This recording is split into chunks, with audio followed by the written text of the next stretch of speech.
Hello everyone, आप सभी लोगों का एक बार फिर से आपके अपने YouTube channel massive skill mechanical में स्वागत है। आज के इस वीडियो में मैं आप सभी लोगों से टॉप 10 फ्लूइड मैकेनिक्स के ऑब्जेक्टिव क्वेश्चंस और उनके आंसर डिटेल में डिस्कस करूंगा, जो कि आपके आने वाले किसी भी कम्पिटिटिव एग्जाम के लिए काफ़ी ज़्यादा इंपॉर्टेंट रहेगा।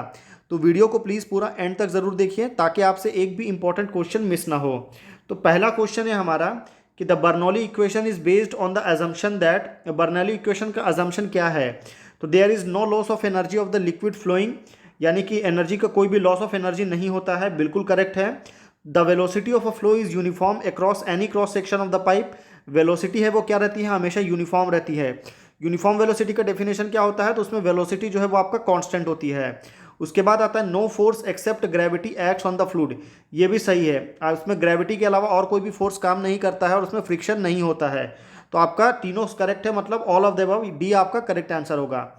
इसका डेफिनेशन या डेरिवेशन क्या क्या है? तो डेरिवेशन देख लीजिए आप, P1/2² plus V² plus 2G plus Z, ये आपका हेड के फॉर्म में है, ये आपका इनलेट रहता है और ये आपका आउटलेट है, और ये वाले सेक्शन को थ्रॉट वाला सेक्शन बोलते हैं। अगला क्वेश्चन देखते हैं कि ए flow in which force is dominating over the viscosity is called turbulent flow. Elastic force, surface tension force, viscous force या इनर्शिया फोर्स। तो देखिए ऐसा फ्लो जिसमें इनर्शिया फ्लो जो है अगर आपका डोमिनेट करता है विस्कोसिटी के ऊपर, तो वो क्या कहलाता है? तो वो आपका टर्बुलेंट फ्लो कहलाता है। तो डी आपका करेक्ट आंसर होगा। अगला क्वेश्चन देखते हैं कि Reynold number is the ratio of the inertia force to pressure force, elastic force, gravity force या विस्कस फोर्स। तो देखिए रेनॉल्ड नंबर जो है वो किसका रेशियो होता है? तो रेनॉल्ड नंबर जो है वो आपका inertia force to viscous force का होता है। अगर यहाँ पे रेनॉल्ड नंबर की जगह फ्राउड नंबर दिया होता तो वो आपका ग्रेविटी फोर्स का रहता है, और इलास्टिक फोर्स के केस में किसका? Mach number. प्रेशर फोर्स के केस में मैक नंबर, और यहाँ पे आपका यूलर नंबर आता है। अगला क्वेश्चन देखते हैं हम, क्वेश्चन नंबर 4 है कि the unit of dynamic viscosity in SI unit, यानी कि आपका डायनेमिक विस्कोसिटी का एसआई यूनिट क्या होता है? न्यूटन मीटर पर सेकंड स्क्वायर, न्यूटन सेकंड पर मीटर स्क्वायर, पॉइज या स्टोक। तो देखिए डायनेमिक विस्कोसिटी का जो एसआई यूनिट होता है वो क्या होता है?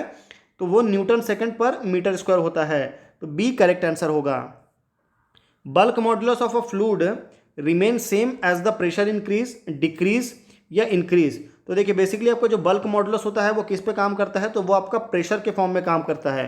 तो जैसे जैसे आप प्रेशर को इंक्रीज करेंगे वैसे वैसे आपका बल्क मॉडुलस भी इंक्रीज होगा। तो सी आपका करेक्ट आंसर होगा। अगला क्वेश्चन देखते हैं हम कि the flow of a water through the hole in the bottom of the wash basin is an example of steady flow, and uniform flow, free vortex या फोर्स्ड वोर्टेक्स। तो देखिए wash basin जो आप देखते हैं, वॉश बेसिन किसको बोलते हैं? तो ये आप जो है आपका वॉश बेसिन है, आपने घर में देखा होगा किचन में। इसमें जो आपका ये वॉश बेसिन का जो होल है, इसमें से जो पानी बाहर निकलता है वो आपका कौन सा फ्लो का एग्जाम्पल है? तो वो एग्जाम्पल है आपका फ्री वोर्टेक्स का। देखिए फ्री वोर्टेक्स और फोर्स्ड वोर्टेक्स में बेसिक डिफरेंस यही है कि फोर्स्ड वोर्टेक्स जो रहता है उसमें हमको एक्सटर्नल टॉर्क लगाने की ज़रूरत पड़ती है। अगर आप एक्सटर्नल टॉर्क लगा रहे हैं तो वो आपका फोर्स्ड वोर्टेक्स होता है, और अगर वो टॉर्क जो है आपका प्रीवियसली इंपार्टेड ऑन इट के हिसाब से लगता है तो वो आपका फ्री वोर्टेक्स कहलाता है। अगला क्वेश्चन है कि the velocity at which the laminar flow stop is known as velocity of approach, lower critical velocity, higher critical velocity या नन ऑफ दिस। तो देखिए ऐसा वेलोसिटी जिसपे लेमिनार फ्लो जो है आपका वो स्टॉप हो जाता है वो आपका लोअर क्रिटिकल वेलोसिटी कहलाता है।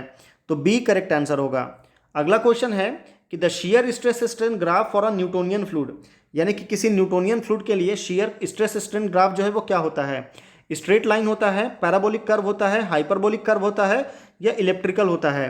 तो देखिए न्यूटोनियन फ्लूइड के लिए हमेशा जो है आपका शियर स्ट्रेस स्ट्रेन डायग्राम वो आपका स्ट्रेट डायग्राम होता है, स्ट्रेट लाइन में। तो ए आपका करेक्ट आंसर होगा। अभी न्यूटोनियन देख लीजिए कौन कौन सा है। तो जो आपका ये स्ट्रेट लाइन देख रहे हैं इसको हम न्यूटोनियन फ्लूइड बोलते हैं, और ऊपर की तरफ जो जाता है कर्व के शॉप फॉर्म में वो आपका स्यूडोप्लास्टिक फ्लूइड है, और नीचे की तरफ जो आता है वो आपका डायलेटेंट फ्लूइड कहलाता है, और ऊपर में जो आपका स्ट्रेट लाइन है वो आपका बिंगहैम प्लास्टिक फ्लूइड, और यहाँ पे आपका स्यूडोप्लास्टिक कहलाता है। तो ये आपका शियर स्ट्रेस स्ट्रेन डायग्राम है। लास्ट क्वेश्चन नंबर 9 है कि an air vessel is provided at the summit in a siphon to avoid interruption in the flow, increase discharge, increase velocity या मेंटेन प्रेशर डिफरेंस। तो देखिए basically air vessel कहाँ पे provide करते हैं? तो मान लीजिए कोई आपका पाइपलाइन है, ठीक है, पाइपलाइन में अगर हाई प्रेशर जा रहा है तो हमको ऊपर में कोई एयर वेजल हम प्रोवाइड करते हैं। क्यों प्रोवाइड करते हैं? ताकि हमको जो यहाँ पे जो प्रेशर क्रिएट होता है, अगर यहाँ पे पानी खत्म हो जाता है तो हमको वो अवॉइड इंटरप्शन जो है आपका फ्लो में नहीं आना चाहिए। तो ए करेक्ट आंसर होगा। अब एयर वेजल कैसा दिखता है डायरेक्ट पंप में देखने से?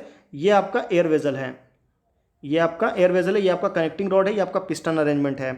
लास्ट क्वेश्चन है कि the length of the divergent cone in a venturimeter is equal to that of convergent cone, double that of convergent cone 3 to 4 time या 5 to 6 टाइम। तो देखिए कन्वर्जेंट डाइवर्जेंट कोन कौन सा होता है, तो देखिए ये आपका जो है ये आपका कन्वर्जेंट कोन है, ये थ्रॉट है, और ये आपका डाइवर्जेंट कोन है। तो कन्वर्जेंट कोन से डाइवर्जेंट कोन जो है वो हमेशा 3 से 4 गुना ज़्यादा होता है। तो सी आपका करेक्ट आंसर होगा। तो लेंथ ऑफ डाइवर्जेंट कोन यानी कि डाइवर्जेंट कोन जो है अगर वो आपका 4 मीटर का है तो कन्वर्जेंट कोन आपका जो है वो 1 मीटर का रहेगा। तो सी करेक्ट आंसर होगा। इस क्वेश्चन का राइट आंसर आप मुझे नीचे कमेंट करिए कि flow through a long pipe at constant rate is called steady uniform flow, steady non uniform flow, unsteady uniform flow या unsteady non uniform flow. 4 option है आपके पास। राइट आंसर क्या होगा नीचे कमेंट करके ज़रूर बताइए। वीडियो को लाइक करिए, शेयर करिए हमारे वीडियो को, ज़्यादा से ज़्यादा हमारे चैनल को सब्सक्राइब करिए।